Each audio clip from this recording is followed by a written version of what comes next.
Laurence. Bonjour Françoise. Laurence Guettier est spécialiste en shiatsu, ici à la Colle-sur-Loup, où tu pratiques depuis quelques années.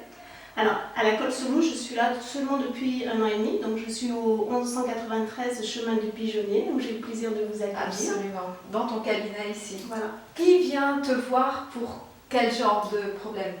Alors, en ce moment, suite à la période un peu particulière que nous vivons, donc suite au confinement, j'ai des personnes qui viennent me voir pour des problèmes, plutôt des états d'âme, des problèmes d'anxiété, d'angoisse, de peur quelquefois, de déprime, voire de dépression. Mais le shiatsu est aussi très très utile pour toutes les douleurs physiques comme les maux de dos, les maux de tête, les problèmes musculaires, les problèmes articulaires, mais aussi les problèmes digestifs ou intestinaux. Alors justement, on parle de shiatsu, mais est-ce que tu peux nous en dire un petit peu plus sur qu'est-ce que c'est le shiatsu? Comment ça fonctionne? Quelle est ton approche? Alors oui, effectivement, je pense que c'est utile de commencer par qu'est-ce que le shiatsu, parce qu'en France, c'est pas une discipline encore qui est très très répandue. Le mot shiatsu veut dire pression des doigts. C'est une discipline qui nous vient du Japon et qui consiste à appliquer des points de pression sur l'ensemble du corps. Des étirements également, des mobilisations pour rétablir la circulation de l'énergie dans le corps. C'est une discipline préventive.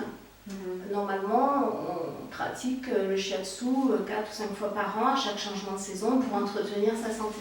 Alors mon approche, c'est de rendre la personne autonome et qu'elle soit actrice. Alors j'aide les personnes qui sont concernées plutôt par les méthodes naturelles, les méthodes préventives, à être acteurs de leur état de santé, et puis je leur fais donc pour cela, grâce à des séances de shiatsu personnalisées, donc si tu viens me voir, tu repartiras avec, après avoir observé ton corps, comment il répond, tu repartiras avec des conseils de doing, donc tu auras des étirements, des points de pression, des tas de choses que tu peux faire toi-même, des exercices tout simples, pour accompagner ton corps.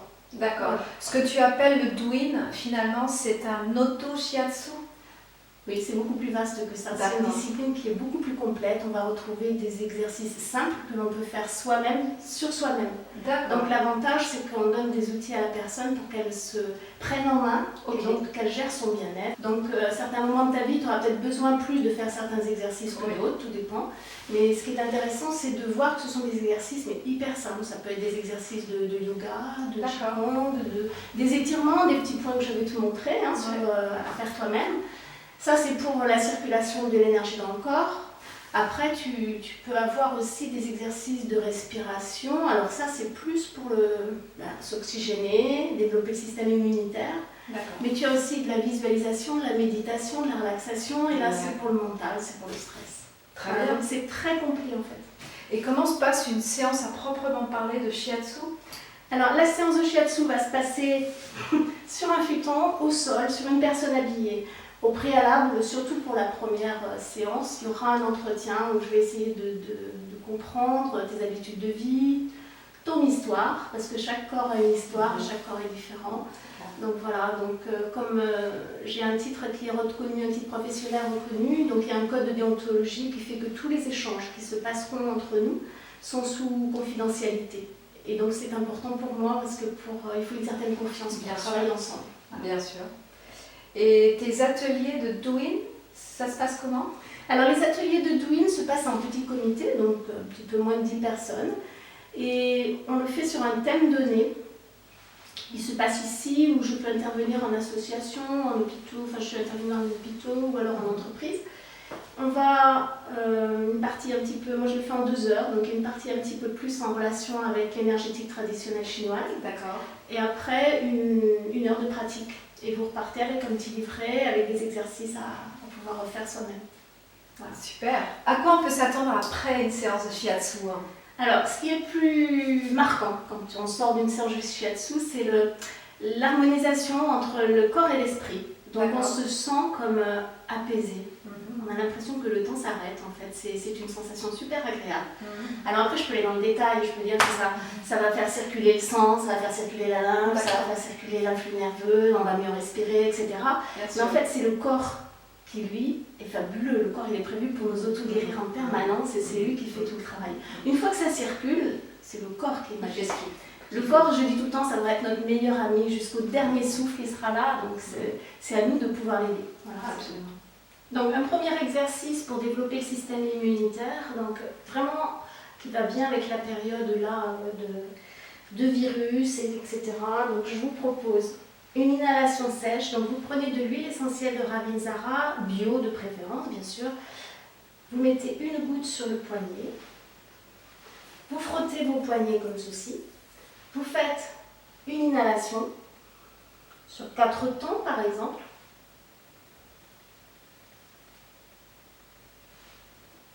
Je garde pendant 4 temps et expire. Je recommence.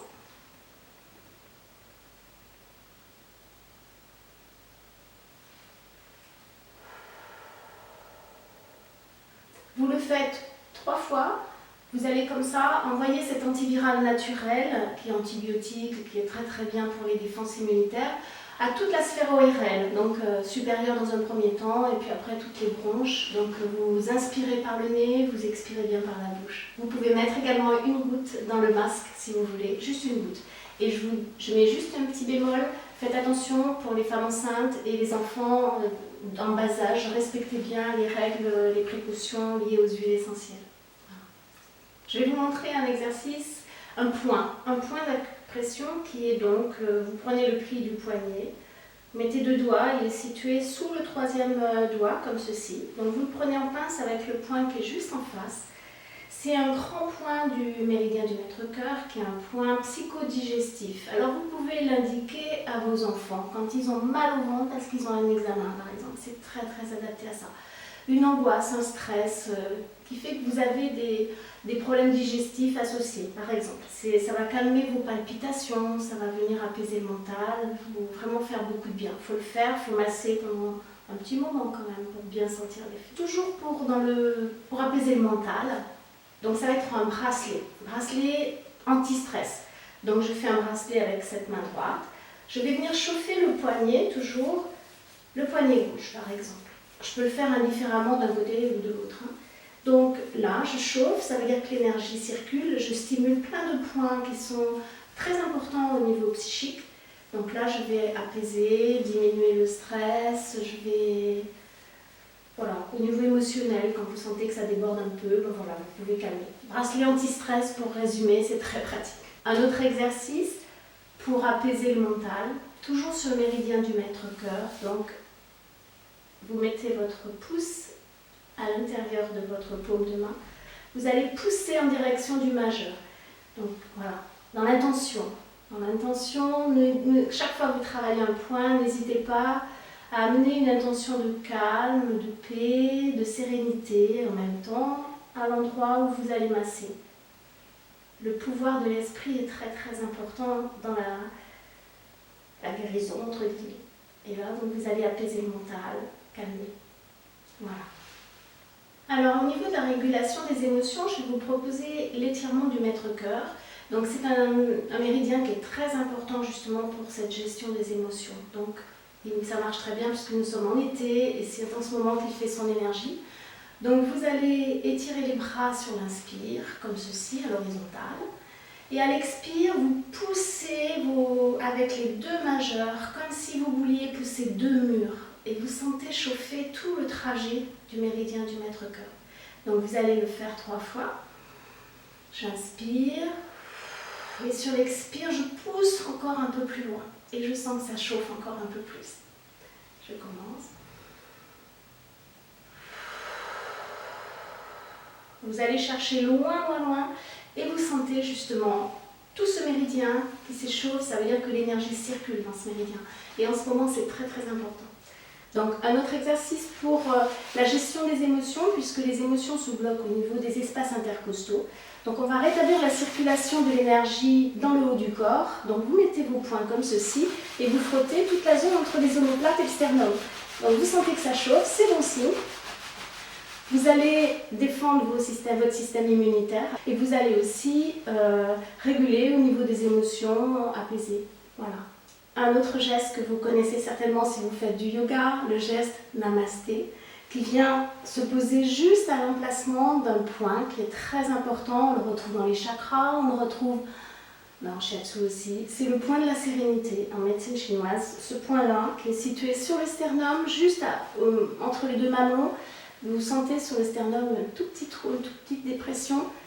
Quand vous appuyez, vous pouvez le travailler comme ceci, en faisant comme des cercles. Vous pouvez masser, tout dépend s'il est bloqué, s'il vous fait mal ou pas. Vous l'apaisez. Ou simplement des pressions comme ceci, légères, pour apaiser. Voilà. Un exercice de respiration très important qui va permettre de rebooster le corps en énergie vitale, qui va servir aussi à apaiser le mental, à calmer. On peut le faire sur 3 respirations. Donc on va faire une respiration abdominale. Donc on pose les 2 mains sous le nombril. On va prendre une inspiration, on va essayer de le faire sur 4 temps on inspire, 4 temps on retient son souffle, 4 temps on expire, on va le faire sur 4 fois 4 temps, donc on va bloquer à la fin de l'expire. Inspire, 2, 3, 4, je sors le ventre, je rentre l'air jusqu'aux clavicules, rétention, 2, 3, 4, expire. Je rentre le ventre, les côtes jusqu'aux clavicules. 3, 4. Je reste bloqué, ventre vide pendant 4 temps et je recommence. Cet exercice est très important. Il suffit de le faire 3 fois quand vous avez une angoisse, une anxiété qui vous prend comme ça. Il va vous apaiser immédiatement. Vous pouvez le faire après une période de stress. Sur le trajet, vous avez quelqu'un en voiture qui n'a pas été courtois, ça a fait monter un petit peu l'adrénaline. Pas de problème, avant de démarrer la journée et le travail, vous vous posez, vous faites 3 respirations comme ça suffit amplement. Par contre, si vous l'utilisez pour rebooster votre corps en énergie, il faut faire 200 à 300 respirations comme ça, complètes, conscientes, abdominales, pour que le corps ait suffisamment d'énergie pour s'adapter en permanence et ne pas tomber malade. Donc par jour, 200 à 300. Vous pouvez le faire quand vous avez vraiment une période où vous sentez que vous avez vraiment besoin de recharger. On dit que quand on se connecte à son énergie de guérison, on se connecte à son énergie de guérison la plus profonde, quand on visualise son corps comme ceci en train de respirer. C'est pour ça qu'on retrouve cette pratique dans le yoga, dans la méditation, dans plein d'arts martiaux. C'est primordial comme exercice.